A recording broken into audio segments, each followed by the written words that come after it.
Welcome back to KTN Prime, and thanks for staying with us. In case you're just joining us, we're set to have a studio conversation as we evaluate the latest emerging issues in Kenya's political landscape.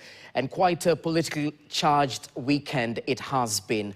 We'll be taking a look at the strays that former President Uhuru Kenyatta is receiving from members of the Kenya Kwanza administration, even as his party comes out to defend his right to associate with any political party. We'll equally take a look at Uhuru Kenyatta's bombshell and what it means for the prospects of UDA party in Mount Kenya region ahead of the 2027 general election, even as we take a look at ODM party and the latest emerging issues, even as its top management is currently meeting in Mombasa, today being day 2 as they try to chart the way forward ahead of the pre-election talks with the UDA party. Joining me, 2 legislators. Allow me to introduce them. I'm joined by the Kabuchai Constituency Member of Parliament, Majimbo Kalasinga. I think it's the first time I'm hosting you. Karibu sana. Asante sana. Thanks for your time. How's Kabuchai? It's good. Smart. Kabisa. Thank you very much. How's Fort Kenya, if I dare ask? Fort Kenya is going down with Kenya Kwanza. Are you serious? So you don't intend to defend your seat using... We shall cross that bridge as we get there. Oh, okay, he's not letting too much. He's holding his cards close to his chest, but thank you so much for your time. It's proper to clarify. Yeah. Are you allied to Linda Mwananchi? Because we've seen you in some instances. Yeah, exactly. I'm a member and a strong member of Linda Mwananchi. I think we can now join the dots. Thank you very much.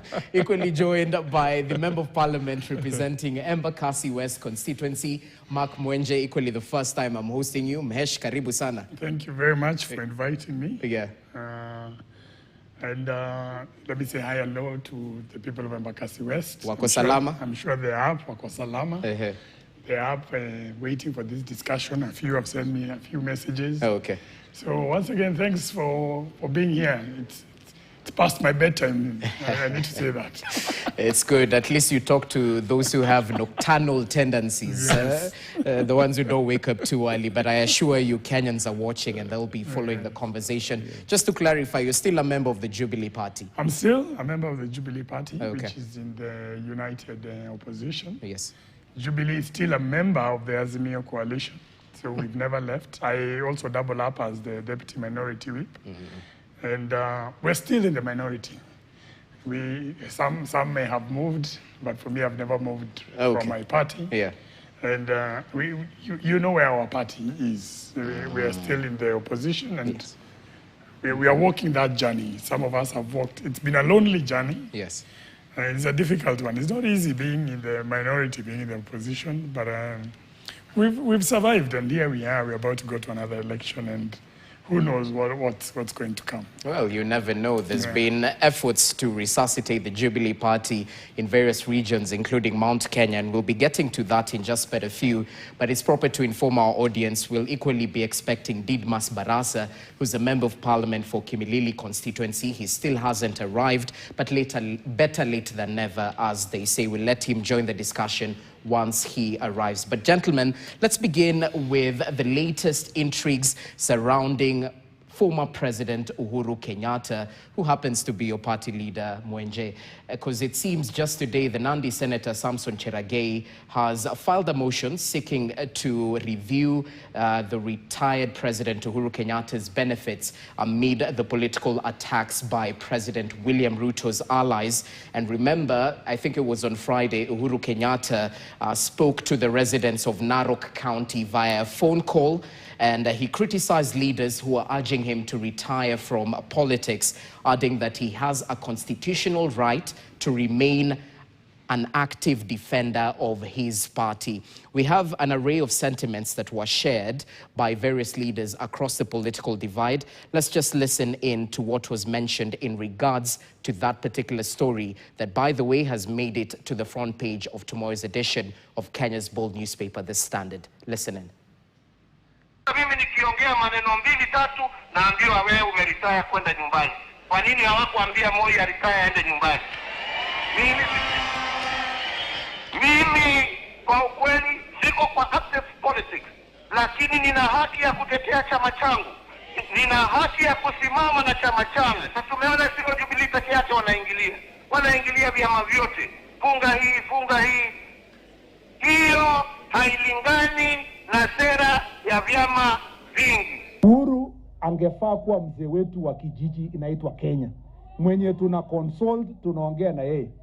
Sijui sasa tutatuma nani, kwa sababu yeye ndio tungemtuma, yeye ndio mzee tungemtuma kwamba ongelesha watu fulani. Akijiingiza kwa hii fitina kidogo ya siasa ya nini, Kenya tutakosa wazee wa heshima ambao wanatushika mkono. Mheshimiwa Uhuru Kenyatta jana anakasifu serikali ya Mheshimiwa William Ruto. Uhuru Kenyatta, tuliza boli, wacha machungu, wacha wivu, kuwa mzee, kuwa muungwana. Wacha wengine waendeshe, wafungue barabara, ndio watoto wetu wengine na watoto wako na wengine wapata maisha mazuri huko. Sikiza na usikize vizuri. If you behave yourself like a retired president, people will respect you. But if you misbehave and mongongen, people will deal with you like it is supposed to be dealt with.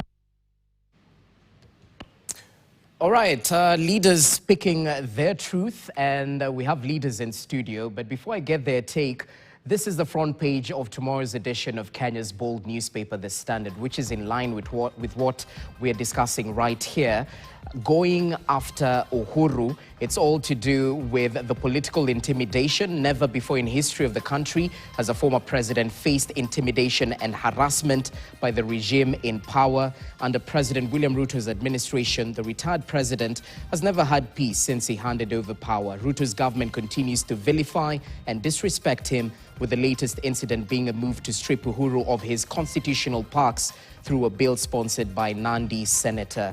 This mistreatment of the only surviving former head of state sets a bad precedent. Make sure you grab yourself a copy. So Mwenje, I'd like to begin with you because he's your party leader, Uhuru Kenyatta. He retired not too long ago, and we seem to have two conflicting narratives. As a lawyer, I'd like your take on that first before we get into politics. There are those who say he should face a withdrawal of his retirement benefits since he's actively participating in party politics. Case in point, he's still the party leader of Jubilee Party. But on the flip side, others say it's his constitutional right to associate and express his choice.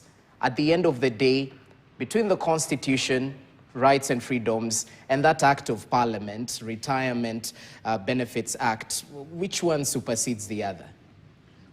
Thank you very much, Jesse, for that question. Now, one of the things that I want to refer everyone to is Article 38 of our Constitution, and that's the one that provides for political rights. And allow me to read verbatim so you can get it. Yeah? Every citizen is free to make political choices, which includes the right, 1, to form or participate in forming a political party, to participate in the activities of recruit members of a political party, and 3, to campaign for a political party or cause. This is in our Constitution. Now, if you understand the law of our land, the Constitution is supreme. It doesn't matter what else is provided for. This is a right that every Kenyan enjoys, including Uhuru Kenyatta, who last time I checked, despite him having retired as a former president, is still a citizen of this country. So this is a right that you have to take away. So if anybody wants to amend, and I hear somebody wants to bring some changes or whatever motion you want to bring, raise 2/3 and amend this provision, both in the Senate and the National Assembly, so that you can say that this right exists except for a retired president. Maybe that's now what you're going to do. That's the first thing. 2, you have the Retired Benefits Act. Now, usually a retired president has responsibilities, including advising the current head of state. Now, when I'm advising even a head of state, I can criticize a head of state or a government for that matter. I have not seen the current president getting engaged in the kind of politics that you would say is day to day. This is a former head of state who is the one who has the right moral authority to call out certain issues that even some of us cannot do. When it comes to maybe the president, no matter how much the rest of us talk down here, and even when you have Kalonzo and Gachagua and the rest, they are competitors. In fact, the one person who could be able maybe to call out the government or the president is the late Raila Amolo Odinga, and now he's no longer there. That means only Uhuru now can call out some of these issues, and it's not unique. I don't know why people are trying to make it as though it is a unique issue. Retired President Moi was actively involved, if you remember, in the campaigns for the yes/no vote in 2005 for the Constitution, and went ahead to actively even campaign for I think he joined Kibaki, I think towards 2007, if memory serves me right. I think he came to his side, but he critiqued him. He critiqued him, especially when you remember there was a time when after he left office and Kenya was under attack, we had a lot of terrorism attacks going on in the country, and he actually went out and said so. No one was even more visible. Moi was way more visible as a retired president than even former President Uhuru has been. So what is actually happening right now is people want a former head of state to just go and be silent, sit in a corner, and you manipulate him with some of these benefits and say, if you keep quiet, we will give you this. If you talk, we're going to take this away. Can I just tell you, they've not given the president some of these things. He's entitled to some of these cars. He's entitled to these offices. They've not been giving him anyway. So even if they say they're going to threaten and take these things away, they've not been giving him. So what is this that they are going to take away? Okay. What is important in this case? The former president, this is somebody who led this country for 10 years. And he's the one who's occupied that office. He can see things that none of us can see. And when he calls out some of these issues, people should look at it as, what is he trying to say? I didn't hear him going out there insulting any leader or saying anything. All he was saying is that there are certain problems that we need to talk about. And if you see the way it's been even in the United States, the former president, Barack Obama, I mean, he's way more active in politics than I think even than before. Okay. And you don't see people trying to shut him down. So this thing of the way we've seen this entire weekend, everybody has attacked my party leader. And we've gotten to a point where we've said it's enough. It's enough, and we're going to start pushing back as well. Because we are now feeling this, you've just decided to target somebody who will not be on the ballot. Simple as that. As you come in, Kalasinga, at the end of the day, Uhuru's troubles haven't started recently. Yes. I think if I can go back in history from the raid of his farm along Thika Road, withdrawal of his security, just to name a few. But equally, most recently, he was associated with Linda Mwananchi, people saying he's the one financing your campaigns across the country, as we've seen. Why is Uhuru Kenyatta a political punching bag from where you sit? I think before I get even to that point, Excellency Uhuru Kenyatta has been attacked severally. The first one is when his family, the kids were attacked as if they have guns. You remember late in the night, Honorable Uhuru Kenyatta had to come out live on television to protect his family.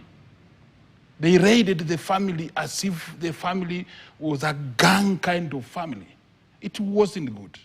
Remember the only available first lady, Mama Ngina Kenyatta, they withdrew security and all those vehicles by that time.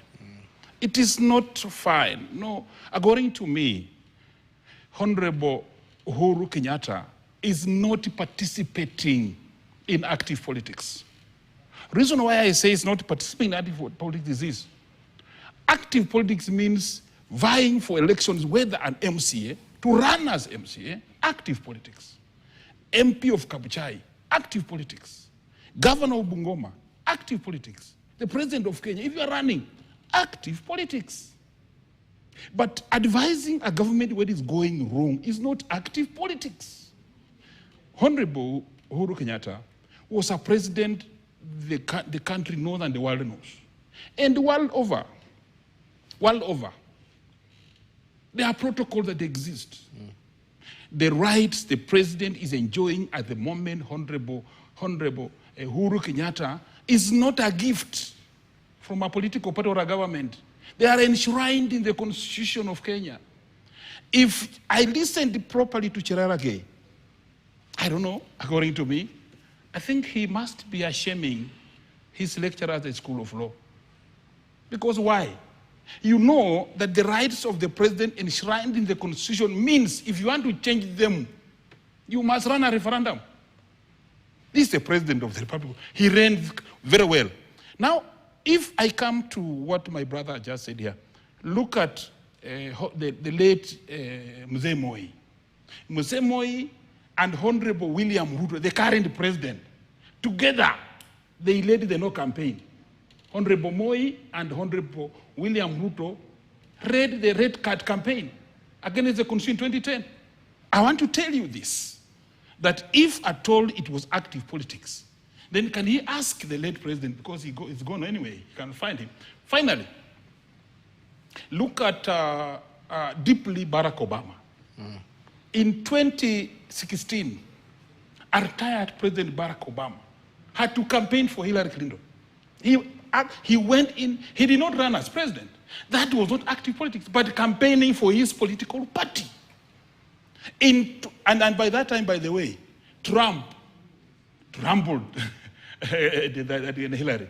In 2020, the same Barack Obama campaigned for Joe Biden, who beat Trump, by the way.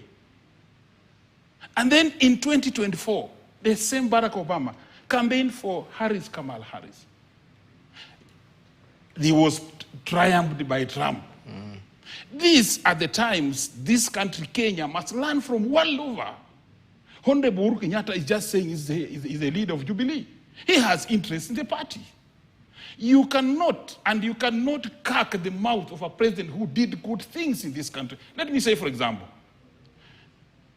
Mheshimiwa Uhuru Kenyatta brought the Linda Mama project in this country. That was the best. Secondly, Honorable Uhuru Kenyatta gave us the Edu Affair. When students were in school and they got sick, they could go to hospital, be treated, and then the UBA number is used for insurance to pay for them. Then they come home. This government has removed that. This government has removed Linda Mama. This government does not know where to go.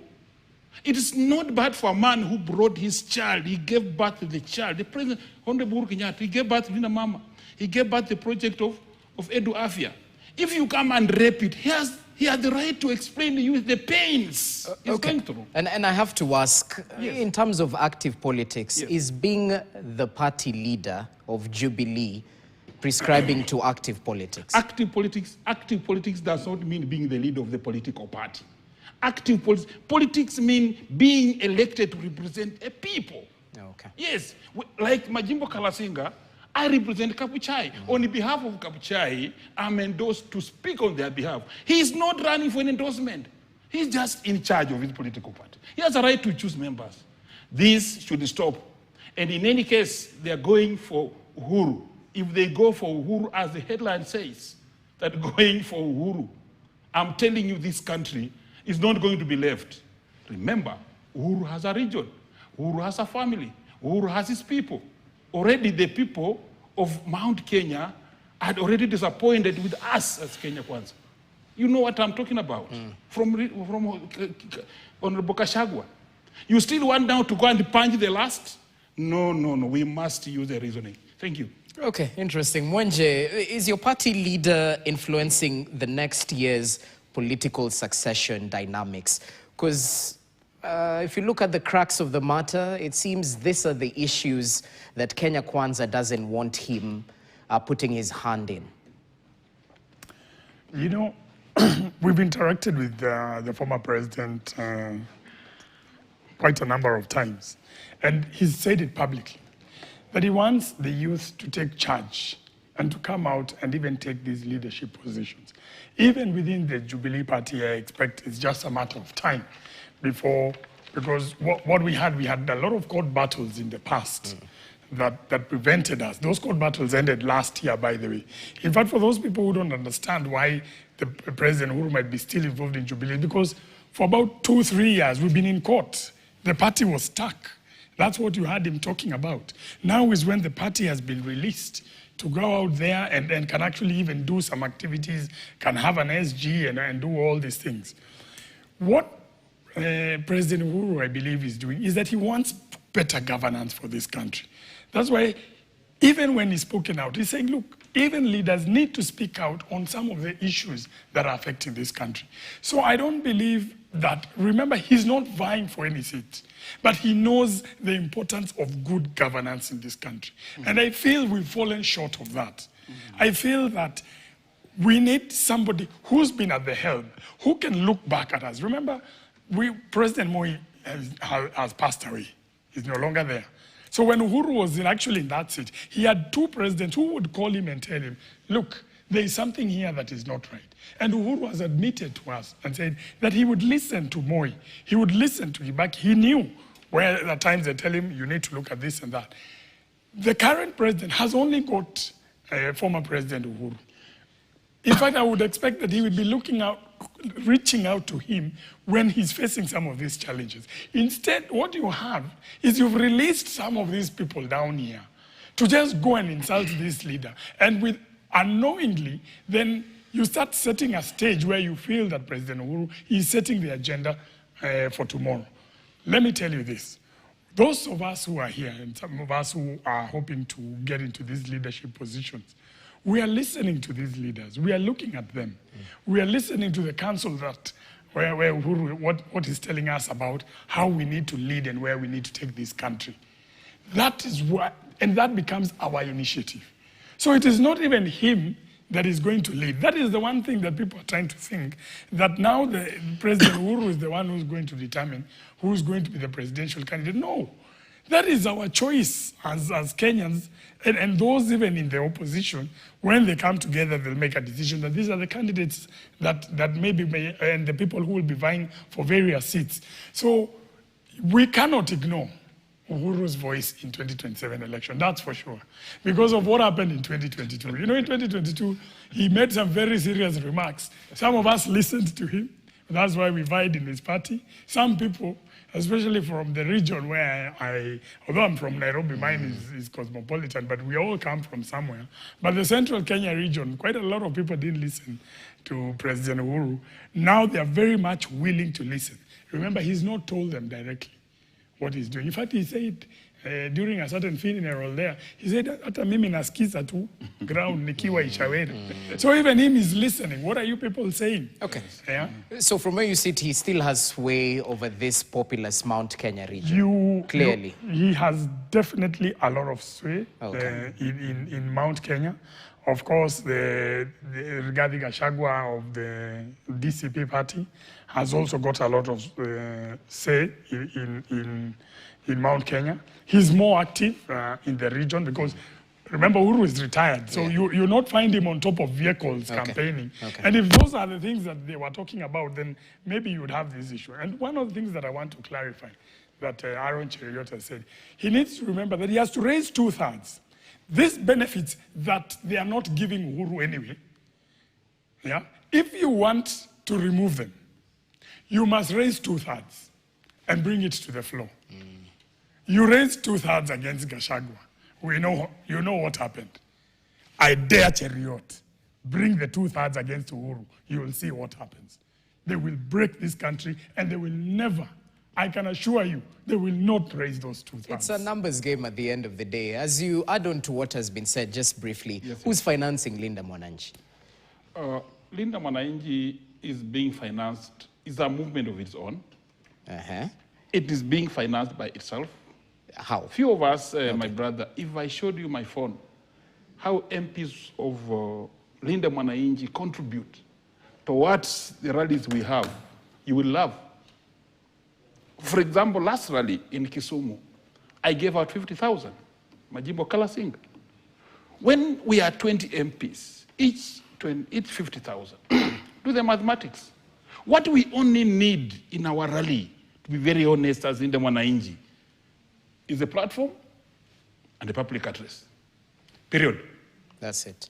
Period. And 2 days to tell the people that we shall be at a certain point. That is the only thing we do. Like for Kisumu, by the way, the mobilization was itself. I saw a man climbing on an electric pole, a street pole, and the man was up with one finger salute. I remembered Zakayo in the Bible, a man who said, Jesus, I must see you today. The man saw Sifuna, and Sifuna it also to give a finger salute. You know, sometimes you might want to close your eyes and ears to listen to the truth. The ground is speaking its truth. Okay. As I speak now here, I want to tell the truth that going to that lowest village of Sikusi, that small village in Msambweni, that small village in Kisii, they are saying, I am Sifuna. We are the Sifunas. I don't know where the slogan came from. They are the people. If actually you were to spend money to sell that name to that extent, okay, it will be billions. So as I speak today, we are not funded by His Excellency Uhuru Kenyatta, yes, but he's our friend. And I can confirm that. Yes, and he's our friend. Of course you would. I'm in the Jubilee Party. Exactly. Yes. Yeah. Even today there was a meeting of NEC. There are some activities that are ongoing. President Uhuru is not involved in some of these activities as the opposition. We're just doing them ourselves. So when we hear people saying that Uhuru is funding Linda, we sit down and wonder, he's not funding us who are in his party. How is he funding these guys? And so, honest to speak the truth. Briefly here. Honest to speak the truth. If there is any benefit we are getting from Uhuru Kenyatta, is his advice. We sometimes make calls to ask, how do we go? He told us one day, but remember today is a World Press Freedom Day. Today, I think so. It was yesterday, but yeah. Yesterday, it was celebrated today morning. Yes. I really came to it so strongly.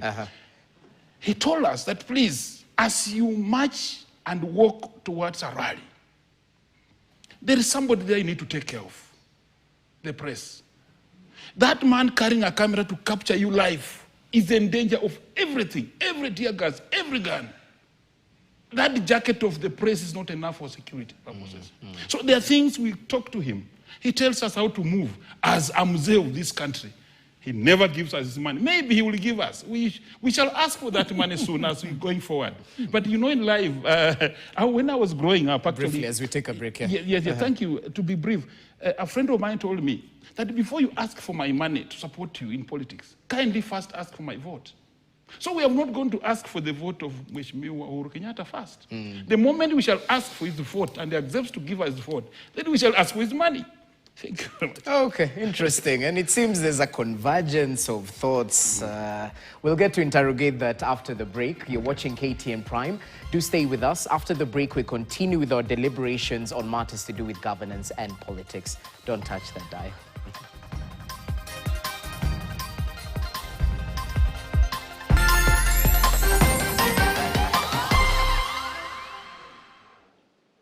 Welcome back. You're watching KTN Prime. Thanks for staying with us. I'm still in studio with two legislators, Mark Mwenje, the Member of Parliament of Embakasi West constituency, allied to the Jubilee Party, and Majimbo Kalasinga, the Member of Parliament, Kabuchai constituency, who is sponsored through a Ford Kenya party ticket, but he associates with the Linda Mwananchi faction. Gentlemen, thanks for your patience.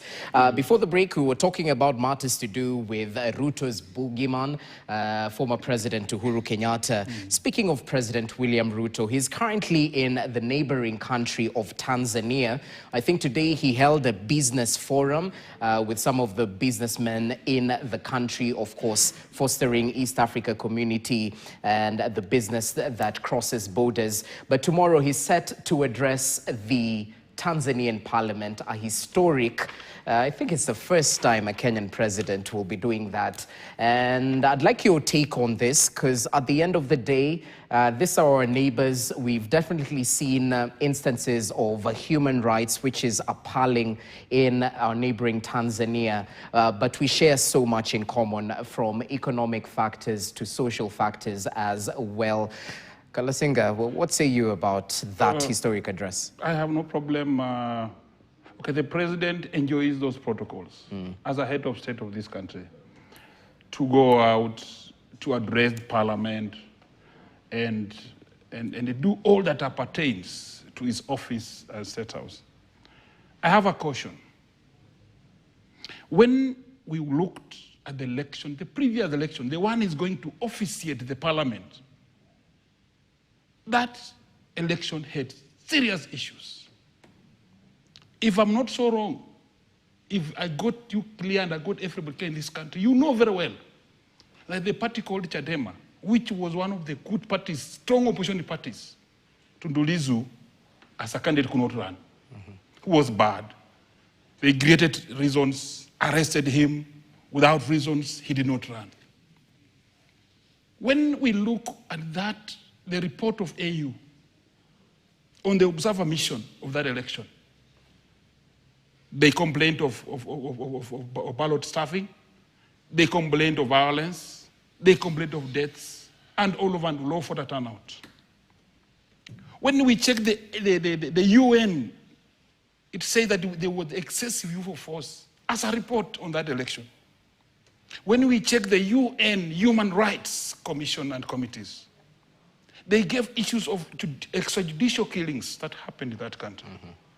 When you look at SADC, its own body, it observed low voter turnout.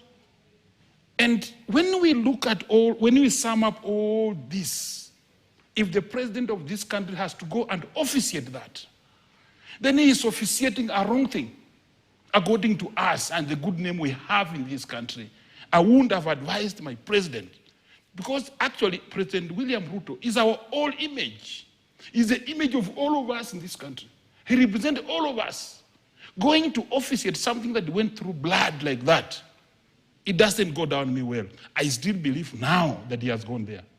I will look at his eye and tell him that while you're in Tanzania, Honorable William Ruto, can you come back to Kenya with John Ogodho Gutu, a teacher who was killed 33 years in Tanzania? He was killed at a place called Kopa Center in Tanzania, at Ubungo. He was shot dead and killed on 29th, 2025. These are things that I say the president has made it wrong to go and address a nation, address a parliament that is illegitimately in office. If we do promote that, and then, as I was hearing from my village say, Tanzania was a quarter-final, Uganda was a semi-final, that Kenya will be the final. If that should be the case, we must condemn. If you condemn, you can't go to officiate. Why are other presidents not going to open? Why him in particular? We cannot actually understand. You remember, senior Kenyans, Dr. Mutua, senior Kenyans, Mheshimiwa Martha Karua, when they were going to observe, they were sent off. Some of them were repatriated, forced back to the plains. What were they hiding? I am not a person to support the president going to Tanzania. But President, now that you have gone, please, the family of Ogoth, Ogutu, John, now once you, as you jet back in the Jomo Kenyatta International Airport, give us the answers. Ask that lady, the president of Tanzania, to give us the remains of Ogutu. Thank you very much. Interesting, and that's just after the Tanzanian government acknowledged a report that highlighted how many Tanzanians had died during that post-election violence. And Mwenje, this is a country that faults Kenya for its heightened activism.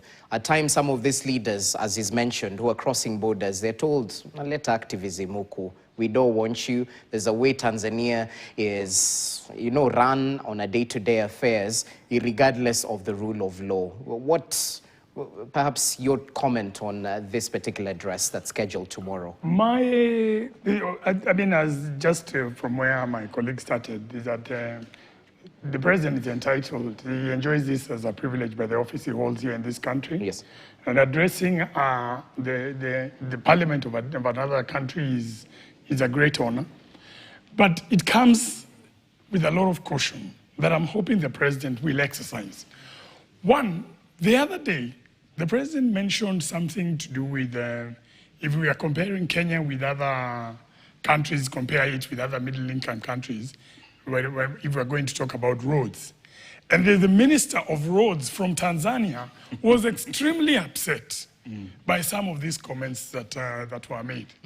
Now, he is going to that very same parliament where that minister is, will be present and sat there. It means the president must be cautious. You know, Tanzania and Kenya have had a bit of a frosty relationship. We've been competitors we've been more of competitors rather when compared to Uganda, where we've complemented one another. If I were him, I would want to lay out and to employ the people, the representatives of Tanzania, that we come together as a region and work together as a region, especially for growing our regional economy, the free movement of persons. Free movement of persons is restricted. It's not easy for Kenyans to be crossing into Tanzania. And more so, if you try to do business there as a Kenyan, it's difficult. In my constituency right now, in Umoja, I can take you to 10 estates, right now, 10 courts within Umoja, where you'll find Tanzanians are the watchmen or they're the shopkeepers doing other businesses. That is in my constituency. We've not even come to CBD. This is not happening across the border. So these are the things that I feel we need to talk together. You know, at some point, even when we were doing SGR and all this, it was supposed to be something shared across regionally. It wasn't done. I'm hoping that these are the issues that he will raise, but also not ignore the fact that our economy, our country is way more advanced. In fact, not just economy, but I'm talking more of our democracy, that there are certain things that he will have to call out, as Majimbo has pointed out. Because Tanzania did not have a credible election in our mind. And some of the things that happened there, it must come out that they didn't meet the standard that would be accepted in our country. And more importantly, I'd caution anyone who thinks that what happened in Tanzania, we can't have a president, the late president, Pombe Magufuli, he got about, I think, 12 million, his opponent had about 4 million in the last election. Then in the subsequent election, Samia gets about 33 million out of 33 out of 36 million registered voters. What is this magic that you did to cause almost 80-90% turnout? So there are things that, and in that assembly where, you know, out of, I think their parliament has 272. So about 270 MPs come from one party. There's clearly a problem that occurred during that election. And it would, for him to show, you know, even to the world that Kenya is a country that is willing to call out certain issues that we disagree with our neighbors. Okay. That if we point out and we see, look, some human rights issues, where some election issues that happen in Tanzania, and this was the first time they were happening in Tanzania. I don't know, now they crept over to Uganda, where Uganda has had those issues for some time, and now we feel that we have an election going to next year, and you think it's going to happen the same way. I can assure you, our country cannot withstand that. Those countries have, Tanzania it's taken them some time. They've had to shut down everything, communication and everything in their country. In Uganda, they had to shut down the entire internet. In Kenya, you can't shut us down. It's impossible. So he has to talk about these things because they are regional, and I've visited. I've been to Arusha, I've been to Dar es Salaam, I've been to Zanzibar after the elections there. And when people are speaking, you can hear they're speaking, but they're speaking with a reserved voice. It takes them time. With Tanzanians, it takes them time to open up to you because they're always suspicious. They're not like us Kenyans where, you know, we speak our mind the way we want. I mean, that's why we're here in this studio. It doesn't happen across the border. We're not going to go that direction. Okay. They have to come our direction, where we've gotten to with our constitution, because they are talking about a constitution review. I would like to think our president would go to that assembly and tell Ugandans that it's time you perhaps consider reviewing your constitution and giving rights, political rights and human rights to the people of Tanzania that will make them free, and that will even help them, you know, open their minds, open their country, and it will be to the benefit of our region. That's, if I see him speaking that, then that I would feel that he's used that platform well. But if we just go there and we just smooth things over and we just leave it at that, it's not going to work. And unfortunately, you might get the Tanzanians themselves, once he leaves there, they'll start speaking, and you know, maybe he'll not have met some of the expectations that he expects. And we shouldn't be afraid as a country. We shouldn't be afraid of expressing our minds of what we feel has not gone right with our neighbors. Interesting. It's a tough diplomatic balancing act, but at the end of the day, he must uphold the values we cherish as a country when it comes to democracy, upholding the rule of law, human rights, and whatnot. Let's see how it transpires, and of course, we'll keep our viewers informed about what exactly President William Ruto will be saying there tomorrow. I think it's scheduled for mid-morning thereabout. We'll keep you updated. Back in the country, gentlemen, there's a bombshell that was dropped by the Murang'a governor, Uhuru Kenyatta, just yesterday, highlighting that he will not defend his ticket using the UDA party in the 2027 polls. He added that divergence with President William Ruto is not personal. It's grounded on principles, specifically matters political strategy, engagement with citizen, and policy priorities. You're cosmopolitan, Mwenje, but at the end of the day, we all come from somewhere, as you mentioned. What are the chances of UDA party in Mount Kenya region from where you sit? Is this a classic case of, you know, that the popularity of UDA is waning in Mount Kenya region, or is he simply, you know, opportunistic politics? Hey, my chances are not right, let me jump and make a fuss about it. You know, political parties are there to help people, you know, get power. That's why you keep hearing, especially with them, that they must either form government or be part of government. Yeah. And the UDA party in 2022 was very strong in Mount Kenya. And I should know this because I was in Jubilee. We went out. We did a lot of grassroots mobilization as the Jubilee party. Yeah. We held a lot of meetings, sitting down, trying to work it out, you know. And we truly believed that we were going to secure a number of seats. We were always alive to the fact that that the Jubilee would not be as strong as it was in 2017, especially in Mount Kenya, but we thought that we would get a sizable chunk. Now I can give you the numbers. Jubilee didn't secure any seat in Central, in Kiambu, in Murang'a, in Nyeri, in Embu. The place we got 2 seats was in Nyandarua. Here in Nairobi, we were able to come together with ODM and especially Raila, who was instrumental in bringing us together, because Nairobi politics is a bit different as compared to that region. Yeah. When you see the person, the likes of Kenyatta, he's not somebody to be ignored. Because remember, this is the same person who wrote a letter to Uhuru. This time he's chosen not to do a letter. He's done a presser. But he's not been wrong. We ignored his letter then. We thought, oh, what's this guy telling us?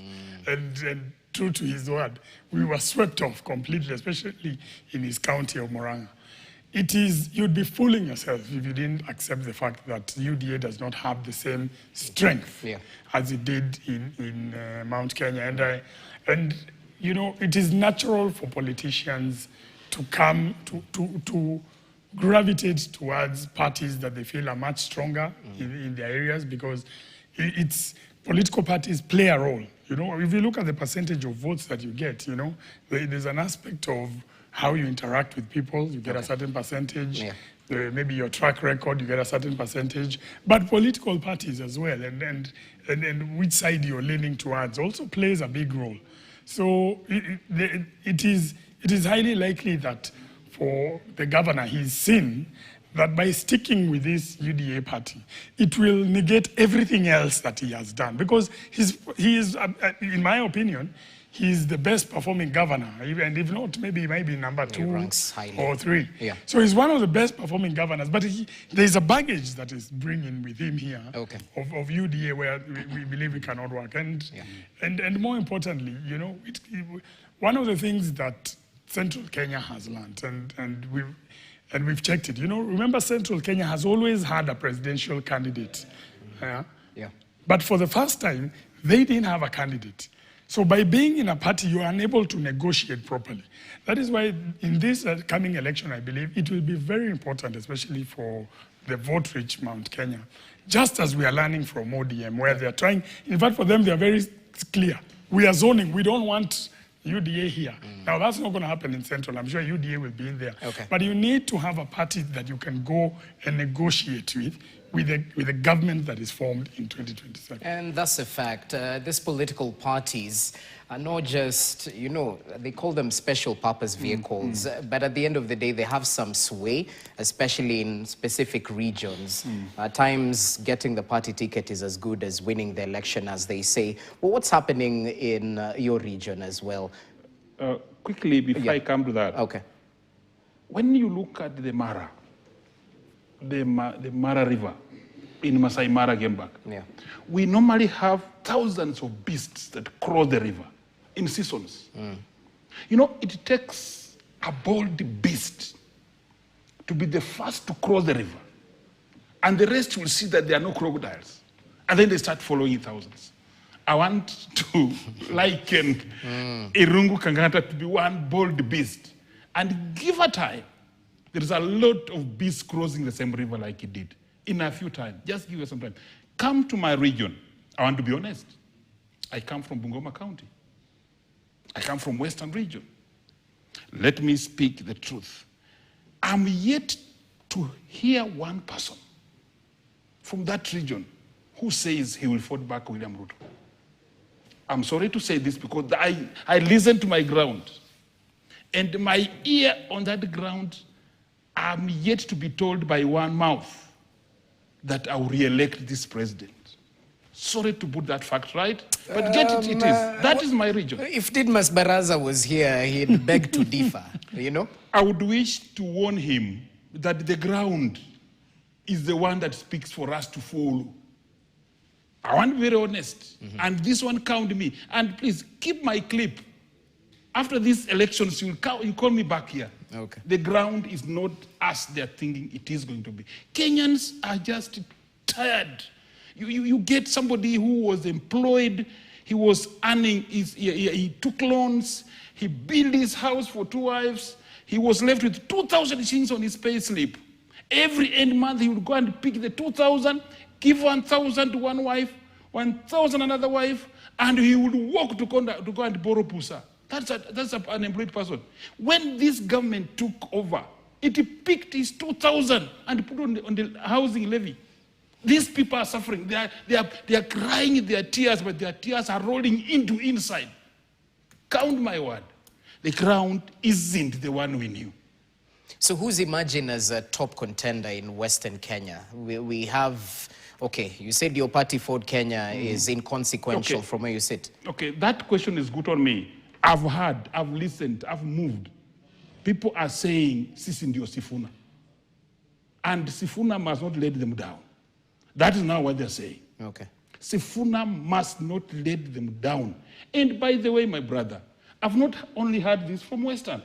I've moved with Sifuna into Kitengela. We went up to Mombasa. I've moved up to Kisumu. I'm telling you, you get a small Luo girl telling you, I am Sifuna. This is a movement. And movements in countries come and sweep. And those who don't understand the direction of the wind of change are swept by the same wind of change, realizing only that change was here after they have lost. This is the movement that we are looking at it. I have no problem. We have so many team players. We need to put together our ears and listen to each other. But where I come from, good questions from you, they are saying, Sisi, ndio Sifuna. Hata mimi, ndio Sifuna. Okay, this is interesting. And I remember in 2022, Speaker Wetangula was given credit for delivering Bungoma County to President William Ruto. So from where you're sitting right now in 2027, despite having the prime cabinet secretary position, despite having the speaker position, these counties in Western Kenya are not singing to the tune of the Kenya Kwanza. I take you to a practical example that happened 2 months ago. Briefly, yeah. When we had the by-elections, that happened recently. In my Kabuchai constituency, where I am a Fort Kenya MP, and in my constituency where the speaker votes for me, in that same constituency, we fought from the same ward. You remember, that friend of mine who died, Fort Kenya MCA, when we went for the by-election, I decided to choose an independent candidate to support. Fort Kenya brought a candidate, a strong candidate, I believed, through the nominations. You know, the people of Chwele Kabuchai ward floored the Fort Kenya candidate, and I took the victory with a landslide. I swept 22, I won in 22 polling stations out of 22. I got 7,000, they got 2,000. Kenyans are speaking volumes. And you see, I want to advise them, don't look at Majimbo. I may not have a name. I may not have a history. But I'm listening to that same ground. Let them listen to me. If the two senior leaders you have told us in Western want to remain relevant, you know them, the two senior players. If they want to remain relevant, let them tomorrow come and address the media that we support Sifuna. That will be now, they will be relevant. Interesting. Sifuna doesn't have a party yet, huh? Yeah. Okay. All right, gentlemen. Another issue is emerging, and perhaps you can speak about it, even though you're not members of the Orange Democratic Movement Party. The top party honchos are having a meeting in Mombasa, and it's part of charting its political path ahead of the 2027 general election. 90 MPs, 13 governors, CESs are equally there, and the party's National Executive Council are trying to craft a united approach for negotiations with President William Ruto's coalition in a bid to equally heal the internal rifts that seem to be dividing the party. They mentioned today that Treasury owes them up to 12 billion shillings. And if I can quote the deputy party leader, who mentioned that no negotiations if that money is not remitted. Interestingly, the Treasury CS was, I think, part of the meeting. So I don't know if he took note or responded, but that's a game of wait and see. Briefly, since we are not members of this particular party, which way ODM? Is negotiations under the bridge, done and dusted? The battle lines have been drawn. Who carries the momentum? Who has the spirit of Raila Odinga? You know, the usual questions. You know, for me, I'm a member of the Azimio coalition, and ODM still remains, although they indicated they are leaving. But until they leave, we are still tied together. And more importantly is that our coalition was led until October, you know, when the late Raila, is it September, when Raila passed away?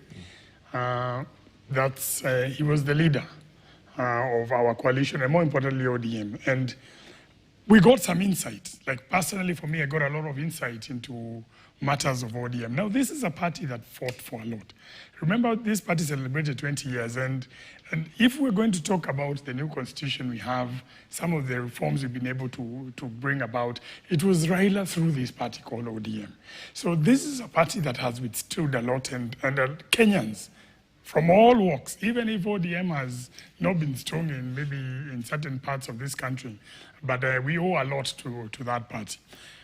Unfortunately for me, Raila left them when he had that meeting, and it is probably a very energetic meeting that Raila had when he held a PG sometime in Machakos. He was very clear.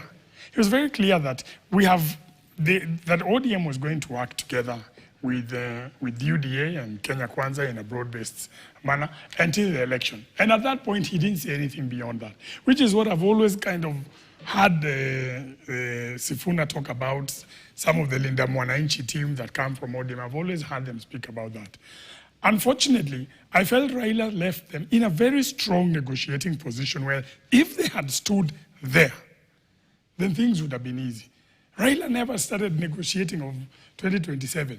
This issue of zoning, it has become an issue because you've made yourself vulnerable. This 12 billion, all these ultimatums that they keep putting, would not have happened if they had stood the position that Raila was, or more importantly, had Raila not passed away, but that, I mean, that is life. But had they stood at that position, that this is the position they're going to stand at, I felt they were in a stronger position. I believe some of the decisions that have been made by the leaders has weakened their negotiating power. Now you go and give an ultimatum of 12 billion. You're right, I'm happy you noticed. Mbadi is the one who's supposed to pay that 12 billion. They'll never get that money. And why will you not get that money? I'm the one to get into a negotiation with you as UDA. Am I going to give you 12 billion to make you stronger that we can negotiate at a 50-50 basis? No. I want you to be, I want to subject you to a level where I make the decisions and you follow. So for me, all these conditions, they just keep shifting the goalposts. You know, it was, oh, get rid of PS Omolo. If you don't, this is going to happen. Oh, if you don't allow this is going to happen. You go, you sit down, you have meetings in Mombasa, you come out, read some resolutions there. And my friend Catherine Omanyo, I really want to tell her, you know, now you're getting to a point where you are just reading things. I don't even think you've understood what you're reading. You're just reading some conditions there, which will never be implemented. My prayer for this party that has done so much for us is that I wish they would go back. I wish they would stand at the position where Raila left them, and that would have made them stronger in the next election. Okay, the 12 billion that we are reading a lot, actually, that is the money they requested. I mean, they require to be given. It's only that it's ODM that has a lot of money that is demanding. All other parties also are not paid, including those parties. Actually, sorry to interrupt. Jubilee? Jubilee, remember Jubilee has had 200 and something members of parliament in the 2017 election. So if you pay ODM 12 billion, there is almost a similar amount coming to Jubilee. So you're equally ODM. So we are owed as well. All right, that's what I was saying. But surely they want that 12 billion for their functions and whatever running the program. When you are sick in hospital and your son comes to ask for a share of land and you are sick, you must start asking questions. Has this son seen me like I'm going to die? Maybe they want that 12 billion because they know the direction in which this government they are negotiating is going towards. You know, me, I never saw Honorable Raila Odinga, may God rest in eternal peace. I never saw Raila Odinga going for boardroom requests. He could make such a point in Kondele, where we have thousands of people. So when the president sees thousands of the people responding to Raila's requests, then he's given the money. You can't negotiate in Sasi, where we're down there in a hole, down where animals are cutting around to where you are only around. That's what I say. They must look for a way of negotiating. I have a lot of respect for Sifuna in that arrangement, you know. Sifuna was a very good student of Raila Odinga. And I want to believe that Raila Odinga's requests and demands in public is the same way Sifuna is going from where I come from. The Bukusus. We had people called the medicine men. They were not, these are not witchcraft, these are people who heal, they are doctors, African doctors. When an African doctor knows the tree that will heal your headache, he will look in his family and he say, which son here respects me? Then you say, my friend, come. You take even the younger son. He moves with you to the bush. He says, dig here. You take the roots. Cut these leaves. You cut the leaves. Cut them separately. You take home. Boil separately. You do that. Go and give this mwenje to drink. He has a headache. So in your own mind as a child, you start knowing that that tree heals headache. That is exactly what Raila was doing to Sifuna. Sifuna knows a lot of things that people don't know and doesn't brag. And looks like, again, the same, when you get money from Mwenje and you are a father, you feed other kids of the family. They only enjoy food, but they don't know the drug. When you die, the beneficiary is one. I want to believe in this, that surely Raila never trained a coward called Edwin Sifuna. Let us work together. The only thing I want to advise is let's not move very fast. Let us go as we can. Because when you get people, maintain them and then move with them. Don't leave some behind. We must, as we go forward, we must check the feedback of the first rally in Kitengela. What is it that is happening? So when we stop and review, like these 2 weeks we have stopped, we are reviewing. We are saying, where did we begin? Have we left our people behind? Our networks, are they safe? Bring them on board. We go in the next meeting when we have stopped and reviewed. That is the strategy. We must move. Okay. And going forward, I have never seen the youths on their own going to register in millions like they did this time. They are speaking a point. And I'm sorry, when the youths tell you, Niko Gadi, you know, they don't, and then you also respond, maybe you are the president, you say, Pia Niko Gadi. You don't understand what they're saying. When they say Niko Gadi, means they have the dangerous card. Can you play or I finish the game? So you can't tell him, Pia Niko Gadi. If you Gadi, then finish. They will finish you. We must move forward. I would request my brother Mwenje, as going forward, let's come together. Let the united opposition speak together. Let the Linda Mwananchi come together. Let's see that we have a common enemy. I'm telling you for sure and here, that this today, Satana 14, now, come 2027, if we just prepare the current president and we bring here Sifuna, eye to eye, face to face, I'm telling you, the Kenyans will be happy. They will go home happy.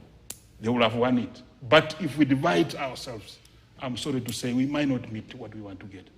Okay, you're still a member of Azimio, and I heard Kalonzo Musyoka mentioning that he supported Raila for up to 15 years. He deserves the semblance of reciprocity, you know?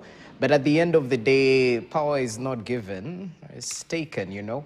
So are you preparing for convergence with Linda Mwananchi? Is that on the books? What's the... You know, when some of the guys in Linda Mwananchi, and as I said, the people in Linda Mwananchi, quite a number of them came from ODM, including Sifuna, who we are still with in a coalition together in Azimio. We're still together. Sifuna is the deputy. He holds the same position I hold in the Senate as the deputy minority whip in the Senate. What has happened here is we have some convergence of ideas, but everyone has taken their own path. And at times, it's not a bad thing. It's not a bad thing having Linda Mwananchi running their own thing, Jubilee together with the united opposition doing their own thing, and maybe somebody else starts there are also other things over there. It's important because it's if I remember how NAC began, NAC came together at I think in the last 2-3 months or something, because Raila had his LDP team that was running. Kibaki was somewhere alone. Then they joined with Gilu and Wamalwa. They came together, formed NAK, if you remember. So they had NAK, and then there was LDP that was this on the other side. And then at the very last minute, all this came together, and you saw what happened in 2002. So it's not a bad thing. There's no election this year. In fact, one of the things that I would fault our government at the moment is that for the first time I've seen an incumbent government and an incumbent president start very early campaigns. We've tried to work, as a member of parliament for Embakasi West, I've tried to engage the government and even the head of state when I want us to work for the people. But at some point early this year, everything became, it's all UDA, we are painting everything yellow. I even saw the other day at Labor Day in Vihiga. I'm seeing, you know, we are used to workers showing up in purple and what and all that. And all of a sudden, these seats were occupied by people in yellow. So you're wondering, is this a UDA rally or is it Labor Day? So it's unfortunate we've started early campaigns, but then again, when an incumbent starts early campaigns, then the rest have no choice. They have to start early campaigns as well. And now, in our country right now, it feels like there's an election this year. At times, I even have to remind myself that the election is in August next year. Okay. So I think, Majimbo, don't worry. What I believe, what we're doing now is highlighting the problems that are there for the country, and it's good to have a lot of voices. At this moment. It's good to have voices. Some people will be speaking in Kajiado, some guys are in Kisumu speaking, you know, and you have all that. And I think we're giving you as the media a lot of content. I think further down the line, it will not be a matter that we must. It is the people who will demand it. It is the people who will guide and say, look, we need all this team put together. So if the people demand that Matiang'i cedes ground for the likes of Sifuna, as Jubilee, you don't have a problem with that? You know, one of the things we know as Jubilee is that even in 2017, we had to partner with ODM and other parties, Wiper, to get to the numbers that we got to. So coalition building is not easy, and people must give and take. It wasn't easy asking Kalonzo to step down. It wasn't easy. I was there. We had a difficult time.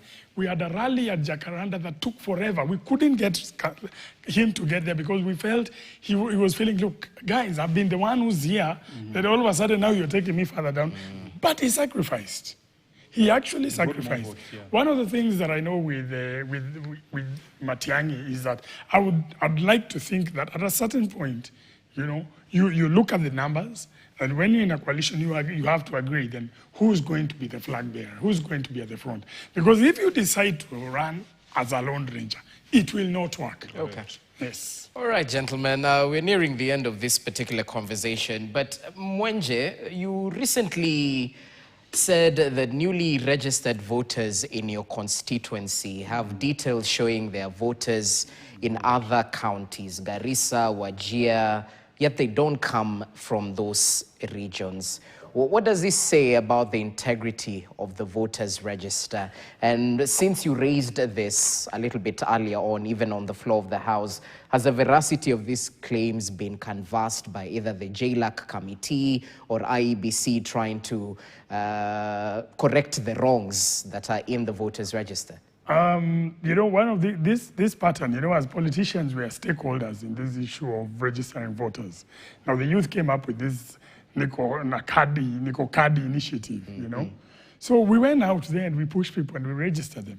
Now, it happened as I was doing the bursary process, and usually, you know, every constituency, the NGCDF is always verifying these voters. So I started seeing some of these people, some who are going to university, some are in college, and some who are just registered, you know, they want to have their, to be ready. These are newly registered voters. These are newly registered voters. So I got a pattern. And actually, if you see, I was able to submit some evidence. You know, I've submitted evidence and I've showed it that, guys, these are the people I'm talking about. They are from my constituency. I know these people. But all of a sudden, they found themselves in some of these other counties. And it's happened in other constituencies as well, especially my neighbor, Mbakasi North and Mbakasi Central as well. That's why I raised it. So I'm still waiting for JLAC to summon IEBC to discuss this issue. But they were given a timeline, weren't they, by the Speaker? The timeline is that they need to give a report when they come back from recess. So they're still within time. But more importantly, when the commissioners were asked about this question during their presser, I saw them trying to brush it off. Now, the Ethicon that I've interacted with, and that I've interacted even with Ruto, one of the commissioners, and because they came and met us as Parliament when we were doing our retreat, and they were discussing their plans, their budgets, and all that for us to approve. I felt that this commission, I'm willing to give them a chance. Yeah, I'm willing to give them a chance. But even as you heard, my concern is that there are elements within. And let's not lie to ourselves. There are elements within. There are certain people within IBC who are playing these games. Now, whether it's somebody from the outside who maybe has come with some resources, let's remember the ultimate person who registers this person is IBC, and that's where the integrity of the register now comes into play. So this is not something to be taken lightly, because my issue is illegal transfers, and it needs to be clear what I'm saying. My issue is, this is somebody who wants to vote in my constituency, but finds themselves transferred to Mbalambala constituency or Ijara or wherever. And do you know, when I checked, some of the, because I don't know the polling centers, some of those constituencies, some of those MPs were telling me, this is the remotest area in my constituency. This is a very small polling station. Now I'm wondering, how will this guy go there? And you know, we have to look, I looked at the names. You know, there are names that if I find a certain name, if my constituency has registered to vote somewhere in Bungoma or Kabuchai, I look at this one, I look at this guy, his grandparents might have come from that area, or parents, I can understand it. In Central, yes. But when I looked at the guys who were being taken there, they were all being taken from a certain tribe. So to me, that is what even gave me a bigger concern. And more importantly, the members of parliament from those areas, in fact, the leaders from those areas don't want that, because those are numbers that can be used to even manipulate results in that area. Okay. So we are still waiting for the response. I've not decided to be explosive, because I'm giving IEBC time and the JLAC committee time to do those investigations and bring the report back to the House. When they bring the response back to the House, then the fireworks will begin properly. And I'm pretty sure we'll be extending an invite. Hope you adhere to the I will. invite. I will. Asante. Anytime. Okay, final comments. We'll start with you. I think I can face Kenyans. Yes. And speak that the responsibility of change in this country lies in your own hands. You might be going through a lot of problems in your own small areas. But Kenyans, listen to this.